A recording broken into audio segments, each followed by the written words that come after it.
এর সাহাবা হলো আবু বকর। এক হাদিসে বিশ্বনবী ৮ জন সাহাবীর ৮টা গুণের কথা বললেন। জোরে বলেন কয়টা?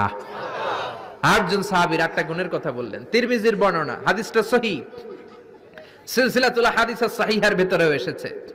বিশ্বনবী বললেন, খেয়াল করে বুঝবেন, আরহামু উম্মতি বি উম্মতি আবু বকর, এই উম্মতের মধ্যে সবচেয়ে নরম হৃদয়ের সাহাবী হলো আবু বকর। ২ নম্বরে বললেন ওয়াশাদ্দুহুম ফি আমরিল্লাহি উমর, কিন্তু আল্লাহর দ্বীনের ব্যাপারে সবচেয়ে কঠোর হলো, জোরে বলেন কঠোর হলো। ৩ নম্বরে বললেন ওয়া আসদাকুহুম হায়ান উসমান, সবচাইতে লজ্জাশীল সাহাবী হলো আমার উসমান। ৪ নম্বরে বললেন ওয়াকদাহুম আলী, বিচারের রায় সবচেয়ে ভালো দিতে পারতো আমার মেয়ের জামাই আলী। ৫ নম্বরে বিশ্বনবী বলেছেন ওয়া আকরাহুম লিকিতাবিল্লাহি উবাই ইবনে কাব, আল্লাহর এই কোরআনটা সবচাইতে সুন্দর করে যে সাহাবী পড়তে পারতো তার নাম হচ্ছে উবাই ইবনে কাব। আল্লাহু আকবার। ওয়া আ'লামুহুম বিল হালালি ওয়াল হারামি মুআয ইবনে জাবাল, হালাল হারামের ব্যাপারে সবচেয়ে বড় স্পেশালিস্ট সাহাবী ছিল মুআয ইবনে জাবাল। কোন সুবহানাল্লাহ। এরপরে বিশ্বনবী বললেন ওয়া আফরাদুহুম যায়েদ, ফারায়েজের হিসাব জানে যায়েদ। আলা ইন্না লিকুল্লি উম্মাতিন আমিনুন ওয়া আমিনু হাযিহিল উম্মতি আবু উবাইদা ইবনুল জাররাহ, সব জাতির মধ্যে বিশ্বস্ত একজন লোক থাকে, আমার সাহাবীদের মধ্যে সবচেয়ে বিশ্বস্ত সাহাবী আবু উবাইদা ইবনুল জাররাহ। সুবহানাল্লাহ, জোরে কোন সুবহানাল্লাহ। কয় সাহাবীর কথা বললেন? আরো জোরে বলেন, মনে থাকবে। প্রথমে বললেন আরহামু উম্মতি বি উম্মতি আবু বকর, আমার উম্মতের মধ্যে সবচেয়ে দিল দরিয়া রহম দিল আবু বকর। এত নরম হৃদয়ের সাহাবা পুরো সাহাবী গোষ্ঠীর মধ্যে কেউ ছিল? বিশ্বনবীর হিজরতের সাথী, বিশ্বনবীকে সঙ্গ দিয়েছেন, ভালোবেসেছেন। বিশ্বনবী একদিন আবু বকরকে বললেন, আবু বকর, হয়তো মক্কায় টিকা যাবে না, আমাদেরকে মদিনায় হিজরত করতে হবে। যেই দিন এই ইঙ্গিতটা বিশ্বনবী আবু বকরকে দিয়েছেন, ওই দিন থেকেই সাইয়েদনা আবু বকর হিজরতের জন্য রেডি। সুবহানাল্লাহ। যেদিন হিজরত করবেন, সাহাবীদের চোখ ফাঁকি দিয়ে বিশ্বনবী আবু বকরের ঘরে গেলেন, ডাক দিলেন, আসসালামু আলাইকা ইয়া আবু বকর। আবু বকর ঘরে আছো কিনা? ডাক দিতে দেরি, ব্যাগ নিয়ে আবু বকরের বের হতে দেরি হয় না। আল্লাহু আকবার। বিশ্বনবী বললেন, আবু বকর, ডাক দিলাম, ব্যাগ নিয়ে রেডি হইলা, কখন ঘুমিয়েছো, কখন ঘুম থেকে উঠেছো, কখন হাত মুখ ধুইলা, কখন ফ্রেশ হইলা, কখন কাপড় গুছাইলা? আবু বকর বলল, নবী যখন বলেছেন হিজরতে আপনার সাথে আমার যাওয়া লাগবে, ওই দিন থেকে আজ পর্যন্ত আমি আবু বকর আমার পিঠটার বিছনাতে লাগাই নাই। ওই রাতে সাইয়েদনা আবু বকর যেই সওয়াব কামিয়েছেন, ওই সওয়াবটাকে যদি একটা পাল্লায় রাখা হয়, পৃথিবীর আমাদের সব সওয়াবগুলো যদি আরেক পাল্লায় রাখা হয়, ওই হিজরতের রাতের সওয়াবটা আবু বকরের যে সওয়াবটা, ওই আবু বকরের সওয়াবের পাল্লাটা মুহূর্তের মধ্যে ভারী হয়ে যাবে। সুবহানাল্লাহ, আসতে বলেন। এত নরম হৃদয়ের সাহাবী ছিলেন আবু বকর। নামাজে দাঁড়ালে শুধু কাঁদতেন, এজন্য অনেক সাহাবী ওনারে পছন্দ করতো না। বিশ্বনবীর ইন্তেকালের পরে বছর খানিক মসজিদে নববীতে যতদিন বেঁচে ছিলেন ইমামতি করেছেন। আল্লাহু আকবার বলে যখন আলহামদুলিল্লাহি রাব্বিল আলামিন, তখনই কান্নায় ভেঙে পড়তেন। তেলাওয়াত শুরু করলেই কাঁদতেন। হেরেম শরীফে যারা নামাজ পড়েছেন, শেখ আব্দুর রহমান আস-সুদাইস আযাবের আয়াতগুলো পড়ে যখন টান দেয়, মুসল্লিগুলো সহ্য করতে পারে না। উনি নিজেও তেলাওয়াত থামিয়ে কাঁদে, মুসল্লিরাও কাঁদে। হেরেমের চারদিকে কান্নার রোল পড়ে যায়, চিৎকারের রোল পড়ে যায়, শুধু কান্নার কান্না, শুধু কান্না। সাইয়েদনা আবু বকর যখন নামাজে দাঁড়াতেন শুধু কাঁদতেন। বুখারীর বর্ণনা, রজুলুন আসিফ, নরম হৃদয়ের লোক ছিলেন, আই রাকিকুল কলবি ওয়া সারিউল বুকা, এত অন্তর নরম, নামাজে দাঁড়ালেই কাঁদতেন, দিন দুনিয়ার কোনো হুঁশ তার থাকতো না। কিন্তু আমরা নামাজে দাঁড়ালে দিন দুনিয়ার খেলার হিসাব আছে না নাই? বাজারের খবর আছে না নাই? জি বাংলা আছে না নাই? সারা দিনে যেটা মনে পড়ে না, নামাজে দাঁড়ালেই ওটা মনে পড়ে, ঠিক কি না? আমরা নামাজে দাঁড়িয়ে এইভাবে শেয়ার বাজার বাড়লো না কমলো? সাকিব আল হাসান আউট হয়েছে না ছক্কা মারছে? কে জিতলো? কুমিল্লা জিতলো নাকি কি ভিক্টোরিয়ান্স, রয়টার্স মার্টার্স কি যেন আছে, আমি তো বুঝিও না অনেকগুলা। কে জিতলো কে হারলো? হিন্দি সিরিয়াল শুরু হলো নাকি আমার দল জিতলো না হারলো, এরকম টেনশন আছে না নাই? আর সাইয়েদনা আবু বকর যখন নামাজে দাঁড়াতেন দাঁড় দাঁড় করে চোখের পানি দিয়ে দাড়ি ভিজে যেত, চোখের পানিতে দাড়ি ভিজে যেত। সাহাবারা বললেন, ও নবী, আমাদের নামাজে মন থাকে না। বিশ্বনবী বললেন, সল্লু সলাতা মুআদ্দিআ, বিদায়ী নামাজ পড়ো, মনে করবা আজকের নামাজটাই আমার জীবনের শেষ নামাজ, তাইলে তোমার মন আর কোনো দিকে ছুটবে। আজকে এখন বাজে 11টা, যদি বলা হয় রাত 2টার দিকে আপনার মরণ, হুঁশ থাকবে? সবাই মাহফিল থুইয়া দিবেন দৌড়, আমার মরণ 2টার দিকে। আহা, 2টার দিকে মরণ, জীবনের কোনো গ্যারান্টি নাই। যদি আপনার বলেই দেয়া হয় 2টার দিকে আপনার মরণ, এখন তুমি 2 রাকাত নামাজ পড়ো, এটাই শেষ নামাজ, ওই দিনের নামাজটা আপনি কত সুন্দর করে পড়বেন। আহা, ওই দিন আপনি কত সুন্দর করে ওযু বানাবেন, ওই দিন আতর মাইখা একেবারে আতর আলী হয়ে যাবেন, ওই দিন পাঞ্জাবি পড়বেন, ওই দিন যায় নামাজে দাঁড়াবেন, ওই দিন আপনার নামাজে কোনো তাড়াহুড়ো নাই, ঠিক কিনা? ওই দিনের রুকুটা আপনার জীবনের সবচাইতে শ্রেষ্ঠ রুকু হবে, ওই দিনের সেজদাটা আপনার জীবনের শ্রেষ্ঠতম সেজদা হবে। ওই দিনে সেজদায় যে চোখের পানি দিয়ে আপনি যায় নামাজ ভিজায় দিবেন, এর কারণ আপনি নিশ্চিত, you are certain that you are going to die. আপনি রাত 3টার দিকে মারা যাচ্ছেন জানার কারণে আপনার নামাজে এত ভক্তি। আমরা যে মাহফিল শেষে বাড়িতে যেতে পারবো কোনো গ্যারান্টি আছে নাকি? আরো আধা ঘন্টা বাঁচবো, গ্যারান্টি আছে? শ্বাস যেটা ভেতরে নিলাম বের করতে পারবো, গ্যারান্টি আছে? তো তাইলে নামাজে যখন দাঁড়াই এটা ভাবতে সমস্যা কি যে এটাই আমার শেষ নামাজ? কারণ আমার তো কোনো গ্যারান্টি লেটার নাই। চিল্লায় বলেন ঠিক কিনা? পারফর্ম দ্য সালাহ as if it's your last and final prayer. এমন ভাবে নামাজে দাঁড়াবেন যেন এটাই আপনার লাস্ট এন্ড ফাইনাল প্রেয়ার, এটাই আপনার শেষ নামাজ। এরপরে আর নামাজের সুযোগ হয়তো আমি নাও পেতে পারি, জোরে কোন ঠিক কিনা? এই কথা যখন সাহাবারা শুনলেন আর নামাজে নড়েও না চড়েও না। মরুভূমির মাঝখানে যখন সাহাবারা দাঁড়াতেন, আকাশের পাখিগুলো খেজুর গাছ মনে করে সাহাবাদের মাথায় এসে বসে যেত। সুবহানাল্লাহ, বাড়িতে যে পাখিগুলো মনে করতো এগুলো মরুভূমির মাঝখানের খেজুর গাছ, মাথায় এসে বসে যেত। আর আমরা নামাজের মধ্যে দাঁড়ালে আমাদের কোনো খেয়াল থাকে না, আমাদের এদিকে সামনে ডানে বায়ে নজর যায়, ঘড়ির দিকে তাকায়, অনেকে আছে না নাই? নামাজের পর আবার এমনি তাকায়। হাদিসে এসেছে আপনার নজর যখন একবার নামাজ ছাড়া অন্যদিকে দেন, আল্লাহ বলে আকবিল, বান্দা ফিরে আয়। আবার যখন ডানে নজর দেন, আল্লাহ বলে ফিরে আয়। আবার যখন ইমাম সাহেবের দিকে এমনি তাকান, আল্লাহ কয় ফিরে আয়।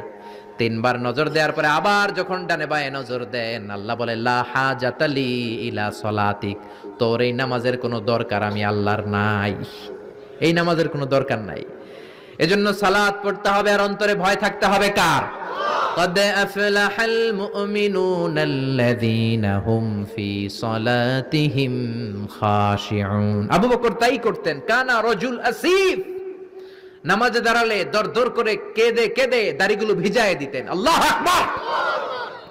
এজন্য বিশ্বনবী বলতেন, আরহামু উম্মতি বি উম্মতি আবু বকর, আমার উম্মতের মধ্যে সবচেয়ে নরম হৃদয়ের হলো আবু বকর।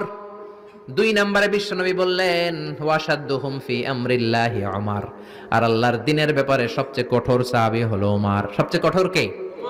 এজন্য বিশ্বনবী বলতেন, আমার পরে নবী নাই, আমার পরে কোনো রাসূল নাই, তবে কেউ যদি নবী হতো আমার ওমর নবী হতো।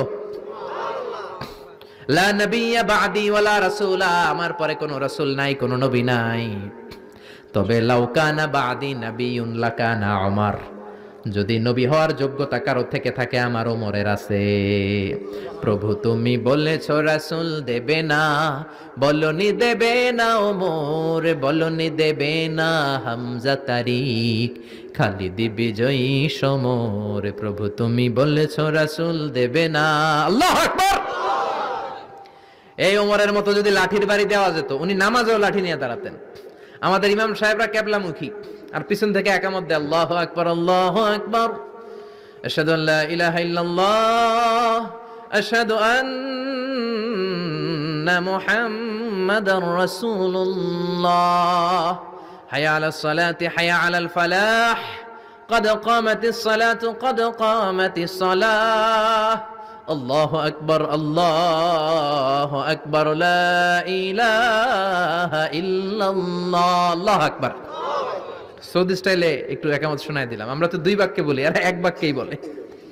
ইমাম সাহেব কেবলামুখী হয়ে দাঁড়ায়, আর মুয়াজ্জিন একামত দেয়। ওমরের সুন্নাত, বিশ্বনবীর সুন্নাত এটা ছিল না। ওমরে ফারুক মুসল্লিদের দিকে হয়ে দাঁড়াতেন।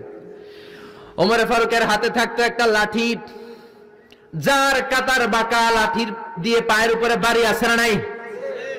এইরকম বাড়ি মেরে মেরে যদি সোজা করা যেত, কাতারে গ্যাপ থাকতো না। বিশ্বনবী বলতেন ওয়াসাদুল খালাল, হাযু বাইনাল মানাকিবি ওয়াল আকদাম, এইটার সাথে ওইটা মিলাও। এই সাহাবী তার কাঁধের সাথে এই সাহাবীর কাঁধ মেলাতো, এই সাহাবীর কাঁধের সাথে এই সাহাবীর কাঁধ মেলাতো, এই সাহাবীর ডান পায়ের সাথে ওই সাহাবীর বাম পা, এই সাহাবীর বাম পায়ের সাথে ওই সাহাবীর ডান পা। বুনিয়ানুম মারসুস, সীসা ঢালা প্রাচীরের মতো। নবীর কেউ অ্যাটাক করতে আসলেও যেন আধা ঘন্টা লাগে এই প্রাচীর ভাঙ্গা আসতে। জোরে কোন ঠিক কি না? এই জন্য সাহাবীদের জামা সবার আগে এদিক দিয়ে ছিটতো, ধাক্কাধাক্কির কারণে নামাজে টাইট হয়ে তারা দাঁড়াতো। সাইয়েদনা ওমর ফারুক লাঠি দিয়ে কাতার সোজা করে দিতেন। কারো যদি কাতার বাঁকা হতো লাঠি দিয়ে মারতেন, এই সোজা করো। এই জন্য লাঠিরও দরকার আছে না নাই? আবু বকরের মতো নরম হৃদয়ের সাহাবা যেমনি দরকার, ওমরের মতো গরম দুই একটারও দরকার আছে না নাই? আমরা সারা জীবন ওয়াজ করলে আপনারা নামাজি হবেন না, এটা জানি। যাদের নসিব ভালো দু চারজন হবেন, বেশিরভাগই বেনামাজি। আমি সারা জীবন যদি মাদক নিয়ে ওয়াজ করি, গাঞ্জা খাওয়া বন্ধ হবে? কিন্তু প্রধানমন্ত্রী যদি বলে কালকে থেকে কেউ যদি ইয়াবা টানে, জাগার মধ্যে ওর পিঠের মধ্যে 100 বেত, 10,000 টাকা জরিমানা, 10 বছরের জেল। ইয়াবা বাবা পাওয়া যাবে? আর গাঞ্জা বাবা থাকবে? বাংলাদেশ থেকে গাঞ্জা নাই। প্রধানমন্ত্রী যদি বলে নামাজ না পড়লে 10,000 টাকা জরিমানা, এক ওয়াক্ত সারবি 10,000 টাকা দিবি, বাংলাদেশের সব মানুষ মুসল্লি হয়ে যাবে। এজন্য বিশ্বনবী বলতেন ইন্নাল্লাহা লা ইয়াযা'ু বিল কুরআন, আল্লাহ কোরআন দিয়ে যেটা সমাজে করান না, ইয়াযা'ু বিস সুলতান, এটা ক্ষমতা দিয়ে করান। ঠিক কি না? প্রধানমন্ত্রী ক্ষমতার মসনদ থেকে মাইরের ঘোষণা দিবে, আর আমরা ওয়াজ কইরা যামু। ওয়াজ আর মাইরের সমন্বয়ে ইসলাম কায়েম করবে কে? আল্লাহ। শুধু ওয়াজ দিয়ে ইসলাম কায়েম হবে? ওমরে ফারুক তাই করতেন, লাঠি দিতেন, লাঠি লাঠি দিয়ে সোজা করে দিতেন। এজন্য শয়তান ওনারে ভয় পেত। বিশ্বনবী বলেন ওয়াল্লাযী নাফসি বিয়াদিহি, যে আল্লাহর হাতে আমার আত্মা, ওমর ওই আল্লাহর কসম করে বলি, মা সালাকা আশ-শাইতানু সালিকান ফাজ্জান ইল্লা সালাকা ফাজ্জান গায়রা ফাজ্জিক, তোমার যদি ইবলিস কোন রাস্তা দিয়ে আসতে দেখে, ইবলিসের বাপের কিনা, ইবলিস ওই রাস্তা ধুইয়া আরেক রাস্তা দিয়ে হাঁটে। ওমর তোমার যদি শয়তান দেখে তুমি এই দিক দিয়ে আসো, শয়তান জীবনও এই রাস্তা দিয়ে চলবে না, আরেক রাস্তা দিয়ে শয়তান দেয় দৌড়। ও মিয়া, যেই লোকরে শয়তান ডরায় ওই লোকের ঈমানটা কেমন ছিল জোরে বলেন আল্লাহু আকবার। মুনাফিকের বাচ্চারা ভয় পেত ওমরে ফারুককে, জমের ভয়। এমনকি বিশ্বনবীর বিবিরাও ভয় পেত। বিশ্বনবীর বিবিরা মাঝে মাঝে নবীরে ধরতো, ও নবী আমার এইটা লাগবে ওইটা লাগবে। বিশ্বনবী বললেন লাগবে লাগবে, বললে তালাক দিয়ে দিব, যাও তালাক দিয়ে দেব। ধনী সাহাবীর কাছে যে বিয়ে বসো, আমি নবীর কাছে থাকলে এভাবেই থাকতে হবে। কিন্তু বিবিরাও ছাড়ার পাত্র না। সব বিবিরা একবার বিশ্বনবীরে ধরলেন, ধরে বলে ও নবী, আয়েশার বাড়িতে যেদিন থাকেন ওই দিন সাহাবীরা বেশি বেশি হাদিয়া পাঠায় কেন? আমাদের ঘরে যেই দিন থাকেন হাদিয়া পাঠায় না কেন? আচ্ছা, ইমাম সাহেবের বাড়িতে কে হাদিয়া পাঠাবে, কি গিফট দিবে তারে, এটা কি উনার বিষয়? যিনি দিবে এটা উনার বিষয়, ঠিক কি না?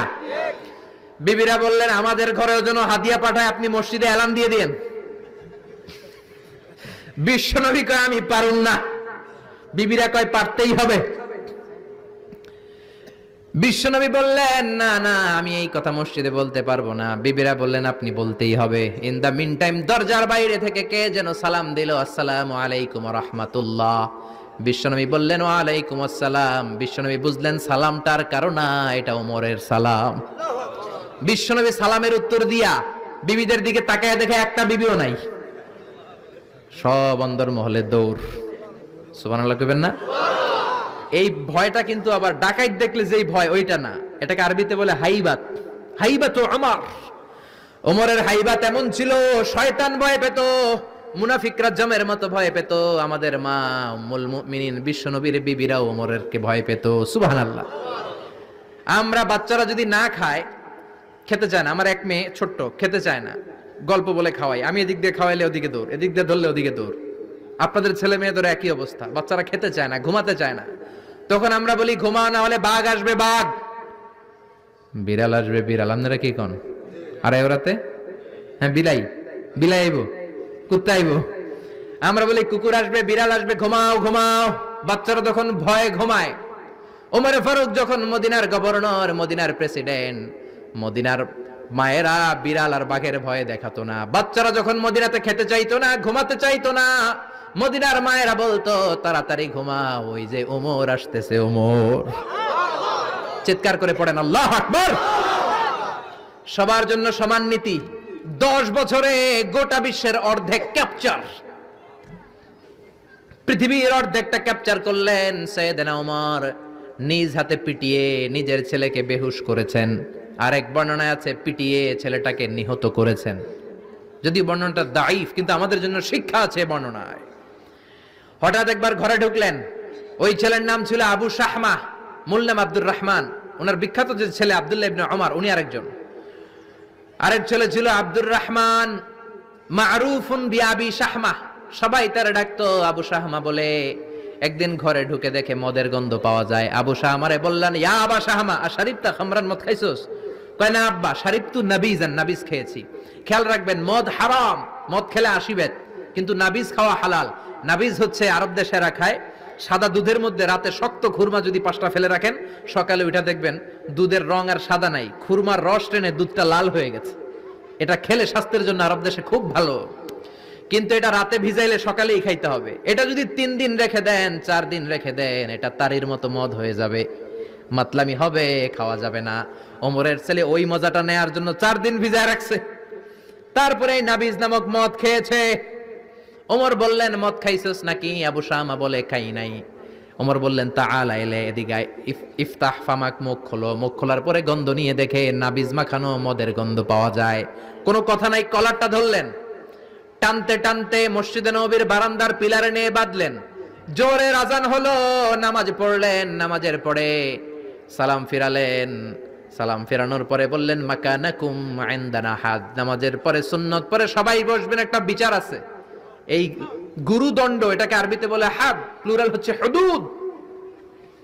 সবাই যখন ওযু করে ঢুকতেছিল, বারান্দায় দেখে ওমরের ছেলে বাধা। সবার চিন্তা, হায় হায় কি ঘটনা ঘটলো, প্রেসিডেন্টের ছেলে পিলারের মধ্যে বাধা কেন? নামাজের পরে হাজার হাজার সাহাবী সবাই বলল, খলিফা কি হয়েছে? মাল আমর, হোয়াট হ্যাপেন্ড? ওমরে ফারুক বললেন, এটাই নাবিজ খেয়েছে, তবে এটা মদ হয়ে গেছিল, এখন 80 বেদ দিব। কানা ঘুষা, কানা ঘুষা, হাজার হাজার সাহাবী। কেউ কেউ বলল, খলিফার ছেলে তো মনে হয় মারবে না, ধমক দিয়ে ছেড়ে দিবে। এরকম কিছু বিচার দেশে আছে না নাই? মিলায় দেয়, ঘুষ খায়া ছাইরা দেয়। এমপির পোলা হইলে 7 খুন মাফ, চিল্লা এখন ঠিক না? কেউ বলে না, ওমর সারার পাত্র না, তবে 80টা মারবে না, 40টা দিবে অ্যাটলিস্ট। কয়টা? ওমর ফারুক চেয়ারে বসলেন, হাজার হাজার মানুষ, পিন পতন, নীরবতা। জল্লাদরে বললেন, হাতি জিলদ মিন বাইতুল মাল, বাইতুল মালের ঘর থেকে খেজুর গাছের চামড়া দিয়ে বানানো বড় সাইজের একটা চাবুক আন, সবচেয়ে বড় টানবি। সবচেয়ে বড় টানা হলো। এবার ওমরে ফারুক বললেন, ইবদা বিসমিল্লাহ, শুরু কর আল্লাহর নামে। সাইয়েদনা ওমর ফারুকের সামনে দাঁড়িয়ে জল্লাদ মারবে 80টা বাড়ি। মারতে শুরু করেছে, ওয়াহিদ, ইসনাই, তালাতা, 3 বাড়ি মারার পরে ওমরে ফারুক জল্লাদকে দিলেন এক থাপ্পড়। 3 হাত দূরে যে পড়লো জল্লাদ। জল্লাদের হাত থেকে চাবুক তুলে ধমক দিলেন, তুই কি চাবুক মারোস নাকি চাকরি বাঁচাস? আস্তে মারলি কেন? আসলে আস্তে মারে নাই, দেহের যত জোর ছিল, ওমরের হুকুম তামিল করবে না এরকম জল্লাদ মদিনায় ছিল না। জোরে কোন ঠিক কিনা? যত জোর ছিল তত জোরে মেরেছে, কিন্তু ওমরের পছন্দ হয় নাই। ওমর বললেন, ইনদাকা তালাতা ইনদি ওয়াহিদ, তোর হিসাবে 3টা, আমার হিসাবে মায়ের হইছে 1টা। আমি 2 নাম্বার থেকে শুরু করব। 2, 3। মারতেছে কে? মদিনাতে উনারসে পালোয়ান আর কেউ নাই। এক একটা বাড়ির আঘাতে ওমরের ছেলে আবু শামা চিৎকার করে কাঁদে। এক একটা বাড়িতে চামড়া ছিঁড়ে যায়, রক্তগুলো ছোপ ছোপ করে নববীর দেয়ালের মধ্যে লাগে। ছোট্ট ছেলেটা ডেকে বলে, আব্বা আমারে মাফ করে দাও, আর জীবনে মদ খাবো না। সাইয়েদনা ওমরের পাষাণ হৃদয় নরম হয় না, কারণ আসাদ্দুহুম ফি আমরিল্লাহি ওমর, আল্লাহর দিনের ব্যাপারে সবচেয়ে কড়া, কোনো ছাড় নাই। এক একটা চাবুক মারে, লোকজন কেঁপে কেঁপে ওঠে। 10টা 15টা মারার পরে ছেলে বেহুশ, পানি দেওয়ার পরে আবার হুশ, আবার মারা শুরু করা হলো। 30টা মারার পরে আবার বেহুশ। এইবার আবু শাহমার মা ওমরের বউ এসে ওমরের পা ধরে ডেকে বলে, ওমর তোমার পায়ে ধরে ক্ষমা চাই, আমার কলিজার টুকরা বাজানটারে তুমি মেরে দিও না। 80টা বেত মারতে হবে, মেরেছ 30টা, আরো মারবা 50টা। যাও ওমর, প্রতিটা বেতের বাড়ির বিনিময়ে আমি আবু শাহামার মা একটা করে ওট আল্লাহর রাস্তায় সদকা করে দেব। ওমর বলে, না আবু শাহামার মা, এটা আল্লাহর আইন, গোটা দুনিয়াটা দিলেও একটা চাবুকের বাড়ি থেকে ওরা কেউ বাঁচাতে পারবে না। মারতে লাগলেন, আবার পানি দিয়ে আবার হুশ। ওমরের বাড়ি যে খেয়েছে সে বুঝেছে 50টা বাড়ি মারার পরে আবু শাহামা দুনিয়া থেকে শেষ। রাগে ওমর গড়গড় করছেন, বললেন এই বেয়াদবটারে গোসল করা, জানাজা দে, কবর দে। কবর দেওয়ার পরে কবরের উপরে মারা শুরু করছে 51, 52, 53, 80টা চাবুক মারার পরে আল্লাহরে ডেকে বলে, আল্লাহ, আমার ছেলে হওয়ার কারণে কোনো পার্সিয়ালিটি করি নাই, বিচারে 2 নাম্বারই করি নাই। 80টা গুনে গুনে বেত মেরেছি, দেহে যত শক্তি ছিল ততগুলো মেরেছি। কিয়ামতের ময়দানে জালিম ওমর বলে তুমি কিন্তু আমারে ডাকতে পারবা না আল্লাহ, জালিমদের কাতারে আমারে উঠাতে পারবা না, আমারে জালিম বলতে পারবা না। ওইরকম ওমরের দরকার আছে না নাই? ওই ওমরের লাঠির বাড়ি যদি থাকতো দেশটারে মদিনা বানায় দিত কে? চোরদের হাত যদি কাটা যেত দেশটারে সুন্দর করতো কে? একটা জিনাখোরের ফাঁসি যদি বাইতুল মুকাররমের স্কয়ারের মধ্যে দিয়ে দেয়া হতো, এরপরে আর জিনা হতো? একটার ফাঁসি হয়ে গেলে আর তনুর মতো কোন নারীকে ধর্ষিতা হওয়া লাগতো না, খাদিজার মতো কোন মেয়েকে কেউ কোবানোর সাহস পেত না। জোরে বলেন ঠিক কিনা? একটা চোরের হাত জুমার নামাজের পরে বাইতুল মুকাররমের স্কয়ারের সামনে যদি কেটে দেয়া হয় আর কোন চোর পাওয়া যাবে নাকি? জোরে বলেন। তবে আমচোর, জামচোর, কলাচোর ওই চোর না, যেই চোরগুলো বড় বড় জিনিস চুরি করে, ব্যাংক চুরি করে, দেশের টাকা চুরি করে, এক কলমের খোঁচায় 1000 কোটি টাকা চুরি করে, ওই চোরদের হাত কাটতে হবে। শেয়ার বাজার খায়া ফেলায়, হলমার্ক খায়া ফেলায়, দেশের টাকা খায়া ফেলায়, সুইজারল্যান্ডে সব টাকা পাঠায়, এরকম বড় বড় চোর আছে না নাই? ইসলামী বিচার যদি শুরু হয় আগে বড় চোরদের বিচার দিয়ে শুরু হবে। চিল্লায় বলেন ঠিক কিনা? এজন্য বিশ্বনবী বলতেন, আসাদ্দুহুম ফি আমরিল্লাহি ওমর, আল্লাহর বিধান বাস্তবায়নে সবচেয়ে কঠোর ছিল ওমর। এক নারী এসে বলল, ওমরে ফারুক, আমার স্বামী আমারে তালাক দিয়েছে 100টা। কয়টা? শুনতেছেন? একটু জিমাই গেলেন মনে হয়। আমার স্বামী আমাকে 100 তালাক দিয়েছে। কয় তালাক? আসলে দিতে হবে কয় তালাক? তাও একটা একটা করে, ঠিক কিনা? ওমরে ফারুক ডেকে আনলেন, স্বামীরাও আনলেন, বউরে আনলেন। ও স্বামী, কয় তালাক দিছো? কয় 100টা দিছি। ওমরে ফারুক বললেন, তালাক হচ্ছে মিন শাআইরিল্লাহ, এটা আল্লাহর নিদর্শন। আল্লাহর নিদর্শন নিয়ে ফাইজলামি করার অনুমতি তোরে দিছে কে? 3 তালাকে তোর বউ তালাক, বাকি 97 তালাক তোর পিঠের উপরে পড়বে। সুবহানাল্লাহ। বাড়িতে যে বউরে 100 তালাক দিছে এক ডাকায়, ওমর ফারুক বললেন 3 তালাকে তোর বউ তালাক, বাকি 97 তালাক তোর পিঠে। এজন্য লাঠির দরকার আছে না নাই? ওমর ফারুক জোহরের নামাজের ইমামতি করলেন। নামাজের পরে দেখলেন একদল লোক গোল হয়ে বসে জিকির করে, আসরের পরেও দেখলেন গোল হয়ে জিকির করে, মাগরিবের পরে দেখলেন সব লোক কাজে চলে যায়, ওই একদল লোক জিকির করে।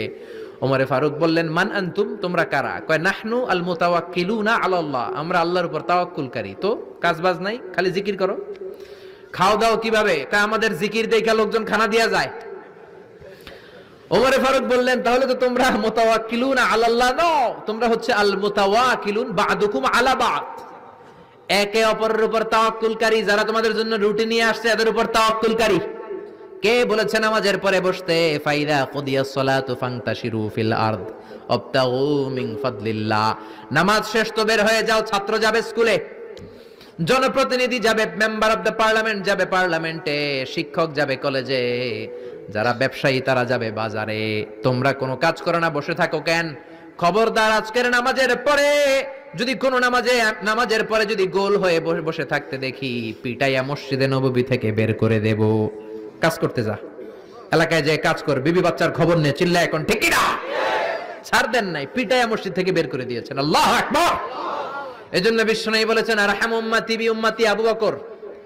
সাহাবীদের মধ্যে সবচেয়ে কোমল হৃদয়ের অধিকারী কে ছিল? আর সবচেয়ে কঠোর কে ছিল?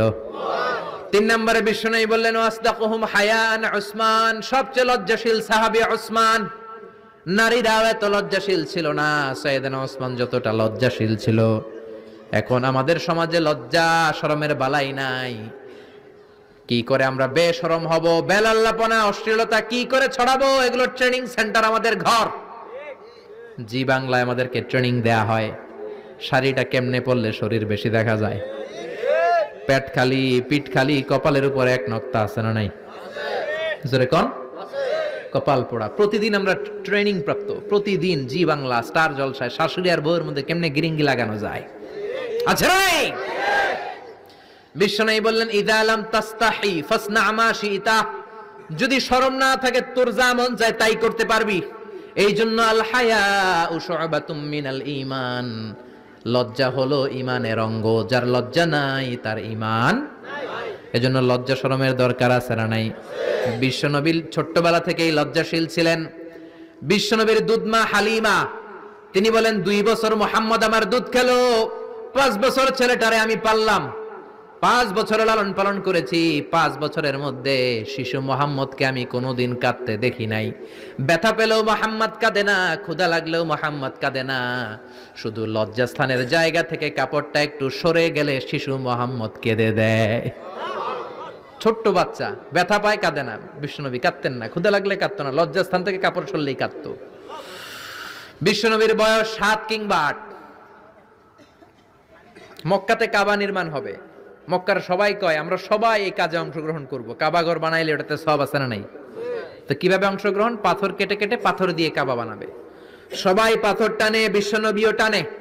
বিশ্বনবীর বয়স 7 কিংবা 8, ওনার বয়সের ছেলেরা সবাই পরনের লুঙ্গি খুলে কাঁধের মধ্যে রেখেছে, আর কাঁধের উপরে একটা করে পাথর টানে যাতে ব্যথা না পায়।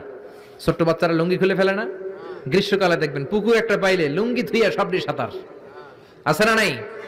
পিড়াইয়া উঠানো যায় না, সবগুলো ডুবায়, চোখগুলো লাল করে ভূতের মতো হয়ে ওঠে। এলাকায় পুকুর টুকুর নাই বোধহয়? আছে আছে আছে। বিশ্বনবী লুঙ্গি খোলে না, সবগুলো সমবয়সের বাচ্চা লুঙ্গি খুলে ভাঁজ করে এখানে রেখে একটা পাথর টানে। আমার নবী 2টা করে টানে। সবাই টানে কয়টা করে? নবী টানে কয়টা করে? সব বাচ্চারা লুঙ্গি খোলা, বিশ্বনবীর লুঙ্গি পরনে। আবু তালেবের চোখে এটা পড়লো।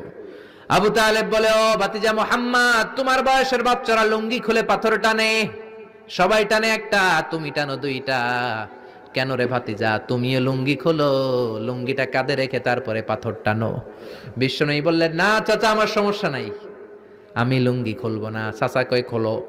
আমরা অনেক বাচ্চাদেরকে বলি, আরে তুই ছোট মানুষ, খোল বেটা, খোল খোল খোল, কিচ্ছু হবে না, বলি না? কখনো এগুলো বলবেন না। ও ছোট্ট হলে ওর একটা প্রেস্টিজ আছে না নাই? ওর একটা আত্মসম্ভ্রম বোধ আছে না নাই? এখনো যদি লুঙ্গি খোলা শিখান, অশ্লীলতা শিখান, তাহলে এই ছেলেগুলো হবে ডাকাত, এগুলোই হবে বাংলা ভাই, ইংরেজি ভাই, অঙ্ক ভাই, এগুলো হবে পিচ্চি হান্নান, এরশাদ শিকদার, কালা জাহাঙ্গীর, লতিফ সিদ্দিকীর মতো মন্ত্রী। ঠিক আরো আসতে বলেন। এখন থেকে যদি লাজুকতা শিখান, ভদ্রতা শিখান, কোরআন শিখান, তাহলে এই ছেলেগুলো বড় আলেম হবে, মুফাসসিরে কোরআন হবে। এই ছেলেগুলো হাফেজ জাকারিয়ার মতো হবে, ফজলে রাব্বি আদলের মতো হবে, বড় বড় ইমাম হবে, মুফাসসির হবে। চিল্লায়া বলেন ঠিক কিনা? চাচা বলে, মোহাম্মদ লুঙ্গি খোলো। আরে ছোট মানুষ খোলো। বিশ্বনবী বলে, না আমি ছোট হতে পারি কিন্তু লুঙ্গি খুলবো না, আমার কোনো সমস্যা নাই। চাচাকে, আরে খোলো মিয়া, বলে লুঙ্গির গোছা ধরে টান দিছে। টান দিতে দেরি, মুহূর্তের মধ্যে বিশ্বনবী বেহুশ হয়ে জমিনে পড়ে যায়। বিশ্বনবীর জীবদ্দশায় পৃথিবীর কোন মানুষ বিশ্বনবীর লজ্জাস্থান দেখে? জোরে বলেন, দেখে? এজন্য খবরদার, তোমার বোনের পেট পিঠ খালি থাকতে পারবে না, কপালে এক নোক্তা থাকতে পারবে। তোমার বোন বললেই তুমি তারে পাখি ড্রেস কিনে দিতে পারবা না, লেহেঙ্গা 2 পিস 3 পিস কিনে দিতে পারবা না। তুমি যদি এগুলো আদরের বোনকে কিনে দাও, আল্লাহর সুপ্রিম কোর্টের কাঠ গড়াতে তোমারও আসামি করে দাঁড় করাবে কে?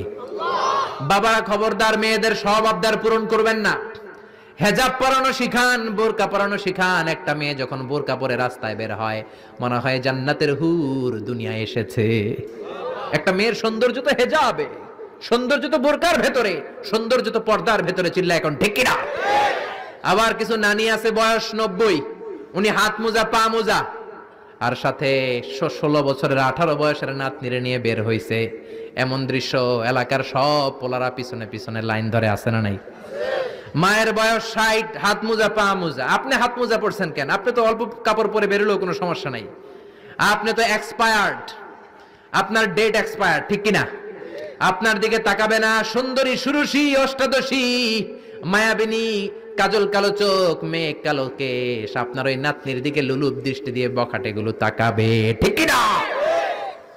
এজন্য খবরদার, মেয়েদেরকে পর্দা শিখান, মেয়েদেরকে ভদ্রতা শিখান, মেয়েদেরকে ইসলাম শিখান। ফ্যামিলিটারে জান্নাত বানায় দিতে পারে কে? এজন্য বিশ্বনবী বললেন ওয়াসদাকুহুম হায়াআন উসমান, সবচাইতে লজ্জাশীল সাহাবী ছিল কে? মনে থাকবে নি? ওসমান নামটা সুন্দর না? ছেলে পেলে হইলে এগুলো রাখেন, রাখবেন তো? কি রাখবেন? কি অদ্ভুত অদ্ভুত নাম রাখে। এক লোক অনেকদিন পরে ভাতিজারে দেখতে আসছে বাসায়, ঢাকাতে, গ্রামের সবজি টবজি নিয়ে গেছে। তো ভাতিজারা বলে, ভাতিজা তোমার নাকি এক ছেলে এক মেয়ে? বলে, জি চাচা, দোয়া করবেন, এক ছেলে এক মেয়ে, একটু ডাকো তোমার ছেলে আর মেয়েরে। ভাতিজা ডাক দিছে, ব্রাশ ফায়ার। ব্রাশ ফায়ার শুই না চাচা দিছে দৌড়। ভাতিজাও পিছন থেকে দৌড়ায়, চাচাও দৌড়ায়। ভাতিজা কয়, দাঁড়ান চাচা। চাচা কয়, আমার বয়স 80 হয়েছে রে ভাতিজা, আমারে তুই ব্রাশ ফায়ার করিস না।